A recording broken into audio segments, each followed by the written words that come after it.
Whoa. Wow. What? That's all I can say. What a reversal. Wow. We were going up. So here's how we're doing this morning, right? We were going up, up. Oh wait, I'll go this way. We're going up a little bit, CPI, go up a lot. Go up a lot. Go up, up, up, up, up until what about 10:30, 11? Turn, down, down, down, down, down, down, down. And that's where we are right now. Making new lows of the day as we speak now. What a reversal. Let's talk about it. We got 29 minutes left in today's trading session. This is at the close starting right now. All right, it is time for pre-market prep at the close.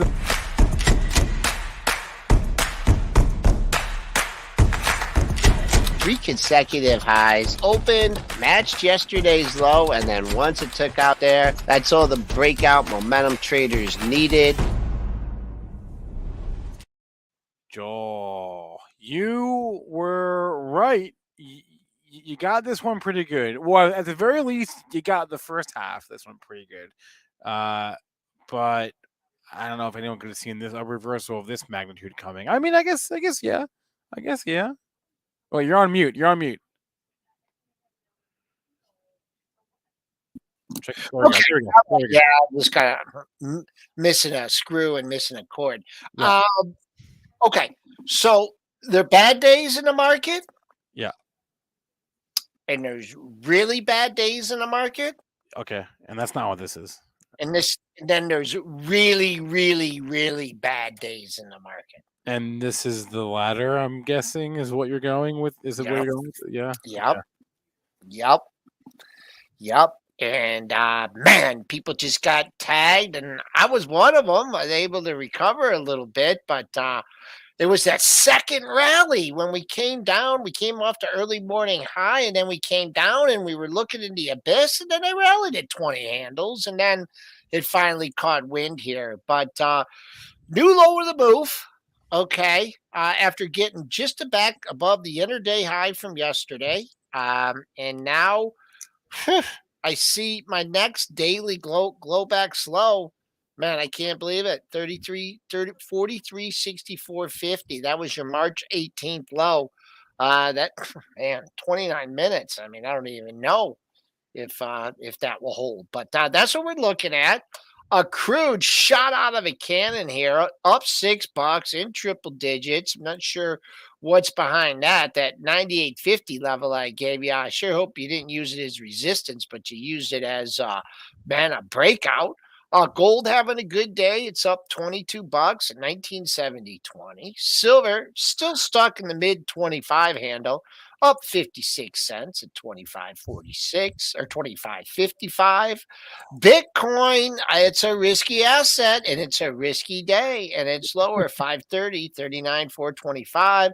And Ethereum, it just doesn't move as much. That's down $29.50. Sorry, call it $27.50 at 2977.50. All right. Whoa, what happened to their charts there? There we go. Okay, we should probably, I'm thinking, Joel, start with the banks. Because they are your leaders today. Your leaders down. The financials are your worst performing sector of the day. XLF is down about 1.5%. As we head into earnings beginning tomorrow. So the question is now, do the earnings actually matter? Like, if they're really good, do they matter? Or are we just in this mode of inflation is here, it's not getting better, and we're coming, the recession, the R word, the big R word is coming. Yeah. Banks are going to feel the brunt of that. And the earnings for last quarter are frankly irrelevant. Or do you come at it with, all right, well, earnings tomorrow, if they're good, if we rally, maybe this whole thing is just a one giant fake out. I don't know. Someone got mad at me for using the R word this morning. I know you're not supposed to use the R word. I'm sorry. Yeah. But I mean, these banks are screaming R word to us. I mean, I don't know what else to say. You're back down to your March lows. I don't know. I mean, I just you want to lean in long into these prints. These companies seem to be kicking butt, but that wasn't the case last quarter, right? And they tagged it, and it never rebounded. And looks like no one wants to be long going into the report. That makes me want to go long into the report, but I'm not doing it. Just boom. The low of the move, I'll just give you the low of the move on this one, 127.27 if you're looking to buy the dip. And then on a rip, I mean, I I was looking at this 135. Keep an eye on 135. If you're playing it for a scalp, today's high 458, yesterday's high 490. But after that, it opens up in the 135, between 135 and 40. But banks are hated. That's it. Yeah, I mean, yeah, that's the story of the day here, and the timing really could not be more interesting because, as I said, earnings start tomorrow with J.P. Morgan and BlackRock. Thursday is Morgan Stanley, Citigroup, Wells Fargo, Goldman Sachs, and then next Monday is Bank of America.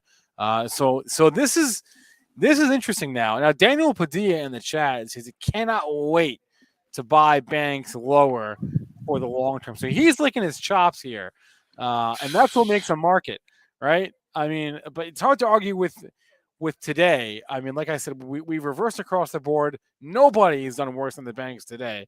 Let's see what tomorrow brings. But I'm not really convinced that the numbers actually make a difference, Yeah. right? Because in fact, I really don't think they matter at all. The numbers from the banks. It's mostly about what kind of guidance do they give about where they see the economy. That's probably more relevant than whatever their earnings per share was or their sales was or whatever. And Joel, let's put a pin in this idea. If tomorrow we get a whole or not tomorrow, if for the next week we get a rash of bank earnings, and let's say all the banks announce like buybacks and dividend raises, that to me would be a glaring red flag, because that's what you do when you want to juice the stock up against a bad report or against a worsening environment. Is you say, oh yeah, buyback, dividend, all that good stuff. So What if did we, I don't yeah, want to go against Mr. Padilla here. You know why? why? Because that's the name of my junior high principal, Mr. It's Padilla. the same person, So yeah, I same spent a guy. lot of. His name was Joseph, Oh, okay. so I spent a lot of time in that guy's office. But anyways, Yeah. does he have a? Did he say a particular bank that he wants to look lower for a I don't long? know, Or Daniel Padilla. Do you have a specific one you're eyeing? I can tell you, um, not to be eyeing any of the fintechs right now. They're all looking absolutely like Upstart and SoFi and just absolutely disgusting, see, I, disgusting, I disgusting. just this is what I'll say to young Daniel here. I don't even Yeah, know if he's young or not. I don't know. Um, you know, whether you're looking at a growth stock, I don't care what stock you're looking at. Okay, you have your monthly candles, right? Your monthly low here, 128.48, right? Back in February of 21. And you pierced that last month, but you recovered it. And this month is area. So it's support, right? But what happens when you get into an area where you have big monthly candles with big wicks? I don't like it. That's all I can say. Yeah. So, if it holds the low, it holds the low. If not, then you got to reset. Bank of America holding last month's low, holding in a little bit better. I guess Bank of America is not as scary because you have another monthly low coming in at 36.51. So that's a $2 move. But that's what I'm looking at. I don't know Wells Fargo. How's that been doing? Get rid of this line. I mean, that's like the accordion chart up and down. So, uh, we'll see. I mean, also the price action too. If the gap's up and it sticks and it's hold, then people are going to be chasing it all the way to the bank. Yeah. If it gaps up and they just pound it, then they hate it. But man, I don't know. Blue didn't seem to think there was a recession. I don't seem to think the recession, but Well, investors are clearly Yeah, Clearly yeah. in that camp. I mean, I liked what Blue said, right? That today changes nothing, and that's that's good. Because the last thing you want is to be constantly flip flopping, and for even the Fed to not have Hmm. a grip on what's going on, and for no one to be sure for on day to day or week to week. So today's CPI number in Blue's eyes changes nothing, and I like that because it means we've got at least a somewhat of a handle. We think of what's going on here in terms of the economy, and it lets people, the powers that be, the Fed, money managers, it lets them, do their thing, right? It lets them do their thing and not without having to constantly reassess. How often do we talk about markets that make big moves in short periods of time, big moves higher in short periods of time, then make very sharp moves lower in an equally short or shorter amount of time? I'm looking at healthcare today, Joel. Healthcare is getting walloped. Which one? You can look at like the XLV, right, which is the ETF.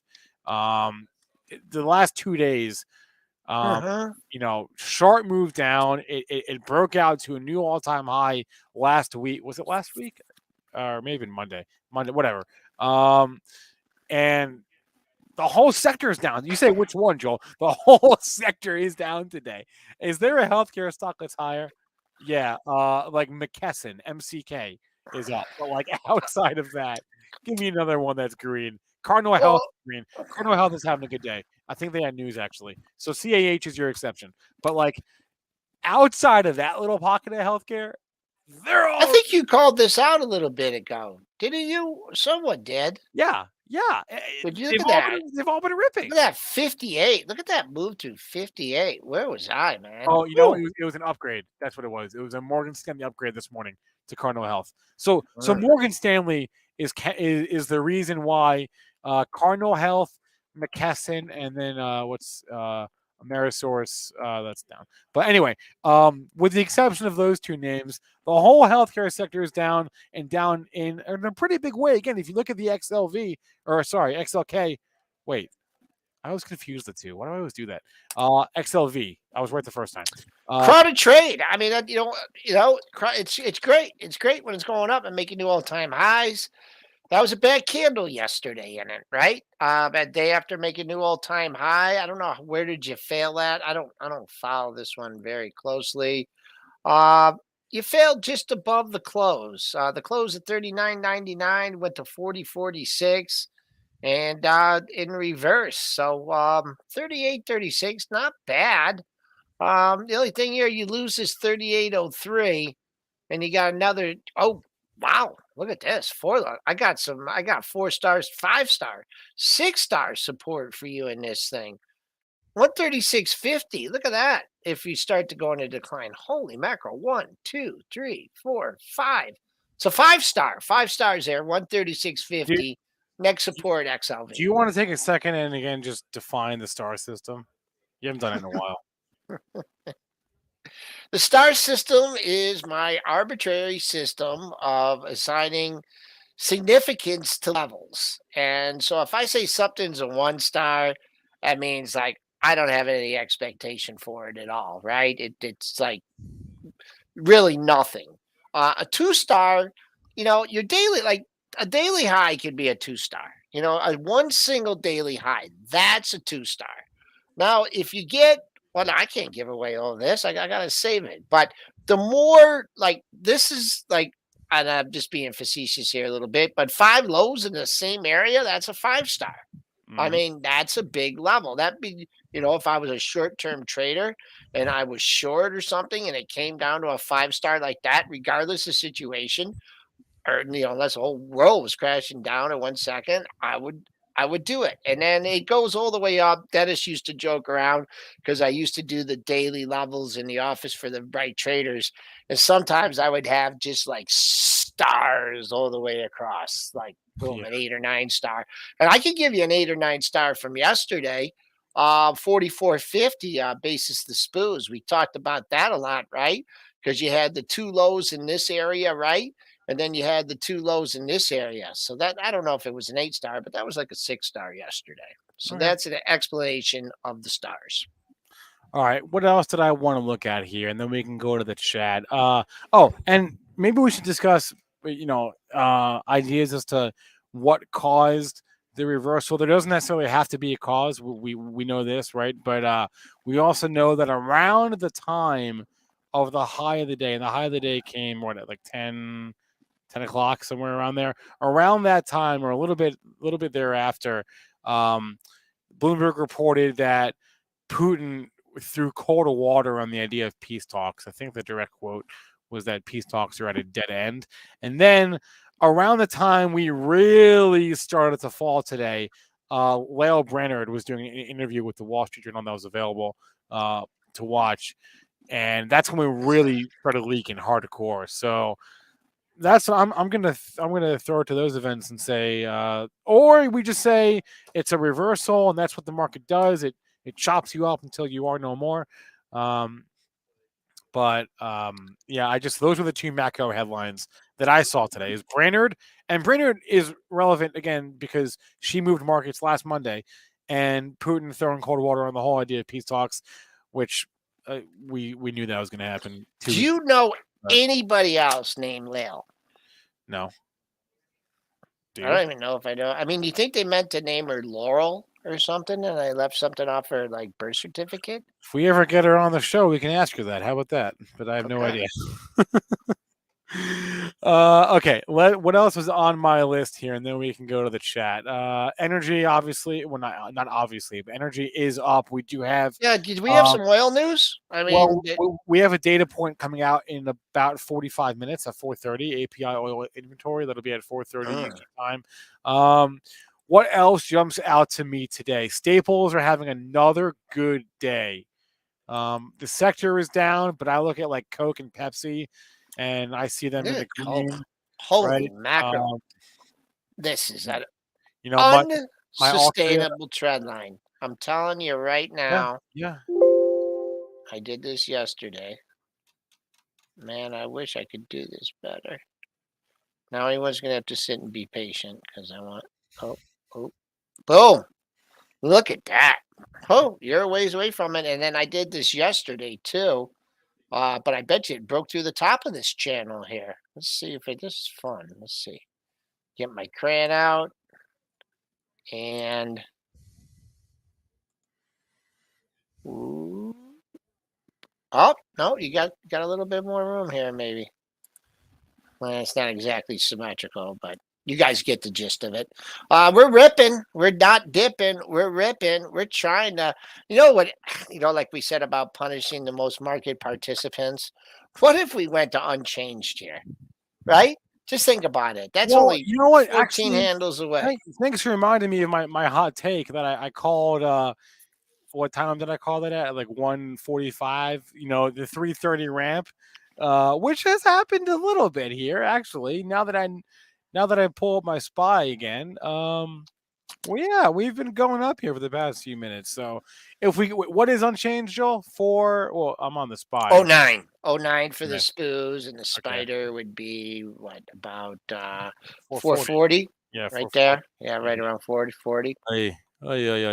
All right. Well, we're not that far away. $2 off that. Okay, let's go to the chat now. See what they're talking about. Scroll up. Let's see. Did I miss anything? I missed a bunch of things. Okay. Martin is asking about $40 in Twitter. What's Twitter? I'm sure it's down today. It is. Twitter. Let's take a look at Twitter. Gosh, it's gonna go to 40. That's what I said 2 days ago. It looks. Come on. Oh, look at this thing. It's gonna go to what's that gap? 40 and change. Yeah, nice. And this is Ooh, boy. It's gonna go there. And they gave you that 39.86, and they gave you that little pop yesterday too, right? Even after Musk was off board, that did get you, and then you made a lower high today. Joel, you talked me out of buying puts on Friday. I bet you if you would have bought puts on Friday, I would have sold them 40 puts. I bet you wouldn't have made no money, man. All right, time decay, the weeklies. Yeah, I know. They would have been just like. What about the theta? The time decay. Yeah. If you would have said longer out, I would have said okay with it. But All right. All right. I was one. I owned the stock, and I was the one that All right. wanted to sell it. Okay, next time you mention a put trade, we're Just bringing up your let fidelity, let me we're do it. doing it. Oh gosh. All right. Next I time I have want you to buy a put, Spencer. next time I actually have to do it. No, because I'm also not going to buy. Oh, I guess I could go out. I was thinking about this week, but I'm not going to go out. I would go out further than that. Let's go out a couple of weeks. Let's do it off the show because I don't want to take more time and I want to get to the chat. What was I going to go? Oh, okay. So Martin mentioned Altria. Yeah, that one's doing well. Staples, like I said, having a good day. Still How's going your up there. Ultra, man? You Yeah. bought that chart, and I was like, whoa.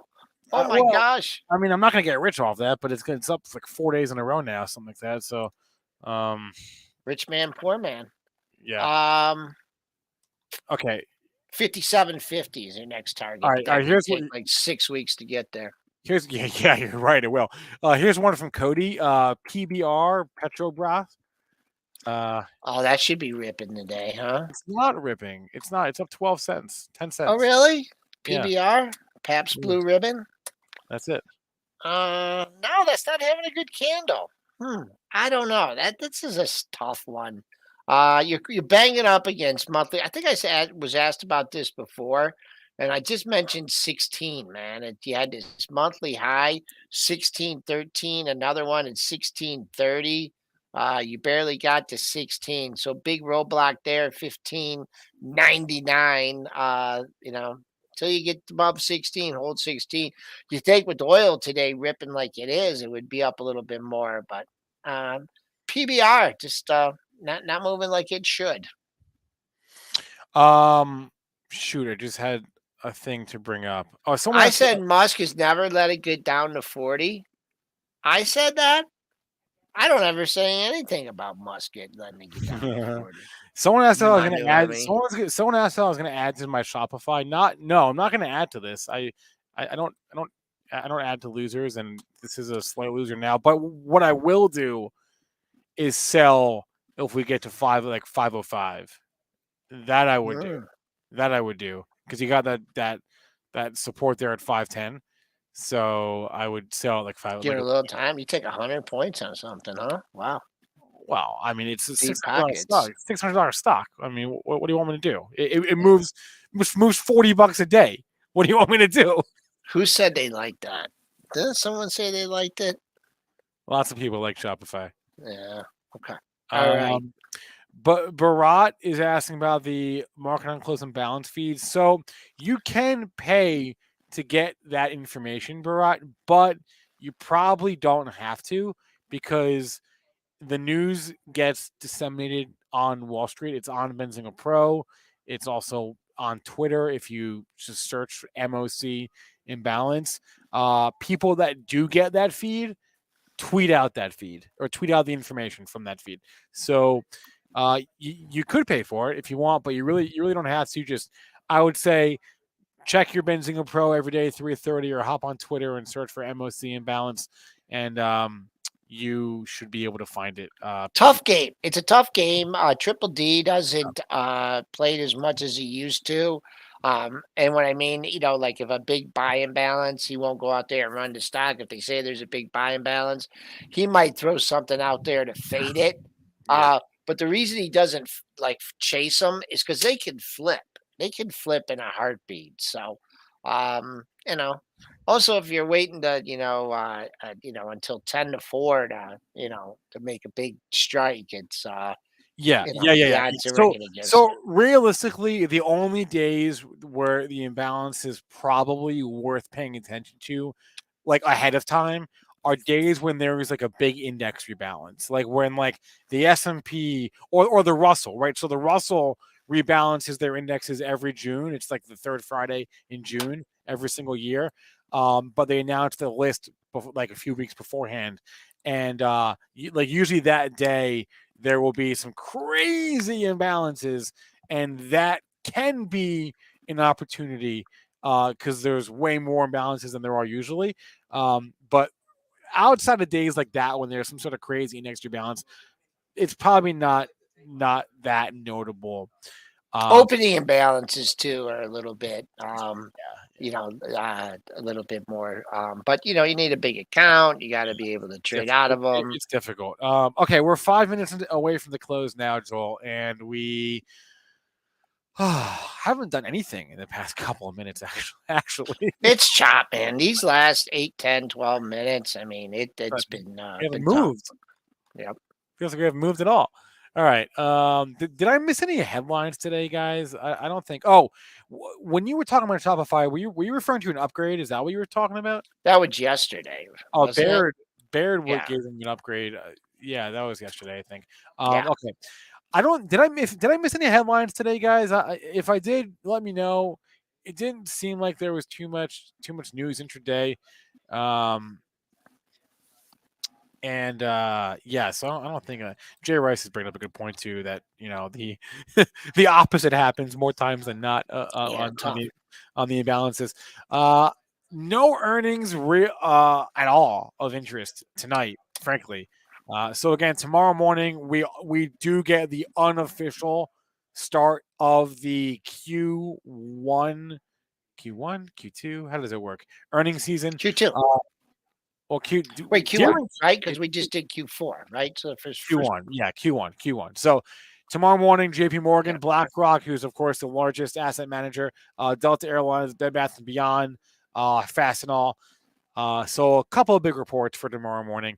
But the real story is going to be the reaction to this inflation number and just the epic reversal that we had off of it for the morning's rally. Yeah, so that's kind of been the story of the day. Q1. Daniel agrees with you. Okay. I know one stock I saw today, Joel, that stuck out like a sore thumb was GoGo. GOGO. I don't know why it's trading higher, but it is one of your biggest gainers of the day. It actually is my biggest gainer of the day on my pro scanner right now. So let me see. Is there any news on this today? GoGo. Why is it up 10%? Because the bots got a hold of it. I mean, it had a good day yesterday, right? A pretty darn good day yesterday. Held the close right early, opened at its exact low of the day. I don't know. The volume really didn't pick up yesterday, but just momentum. Chart looked good, and It's got a not a really small float, but like a kind of a small float. 68 million shares. There's the kicker. 25% short percent of float. That'll do it. All right. So it's a pretty heavily shorted stock. Well, there you go. There's your answer. Okay, what else? Did I miss anything in the chat? Ahmad wants to look at Ross Stores. I've not looked at Ross Stores in a long time. Crazy on Ross when it was talking. We were talking about it going up all the time. I still got some Mo. Still got some Mo. Good volume coming in again. It had to gap up the other day. I'm not seeing anything here. Let's see. Next daily target I could give you is 104.14, and you could definitely see that tomorrow. 103.52. Nothing standing out on volume on this. The only thing I'd be a little, it had a day where it was down 2 cents, and then it was up 1, 2, 3, 4, 5-day rally. So, it's going. Nothing really sticking out to me. Hey, how's Kohl's doing? I know. I had a feeling you were going to go there. It's up $3. You know what? I say that. What would be concerning here for me if I was a shareholder? So you get a higher bid, takeout, and some the stock, funky, there's something funky is going on here because this is at least the third headline. At least the third headline that we've had on someone buying Kohl's. They rejected the 65, right? Yeah. I don't know. Wait, I don't know. Remember a few years ago, the logic was like Amazon should just buy Kohl's and turn them into fulfillment centers. Like they just turn all Kohl's and you could take your stuff there. Fulfillment centers. Maybe they should do that still. I don't know. I still like Kohl's as a store. Anyway, there's your bell. We're done for the day. Pencils down. Every index in the in the red. Oh wait, no, the Russell. The Russell was up today. Hey, Okay. barely. But the Russell did close on the green. I stand corrected on that. Every major index besides that, though, in the red. The Dow, the NASDAQ, the S&P. More red than green in sector land. Obviously, the banks, as we talked about, were your leaders down today. Energy led us higher. Okay, that is a wrap. ATER, Antonio, heavily shorted stock. ATER, heavily shorted stock. High short interest there. Oh, there was a massive spike there in ATER just now. But it's got a short interest of like 16% though. So and also mentioned on social media. So a lot going on there in ATR. That's a wrap for us today, though. We got to go to Benzinga's Cannabis Insider Show, previewing what is to come at next week's Cannabis Capital Conference. As I've said, Mike Tyson will be there. Not on the show today, but at the conference next week. So we got that coming up right now. Everyone smash the like button. Thank you for watching. As always, have a great rest of your day, and we'll see you tomorrow. How do I end this show? Oh, yeah. There we go.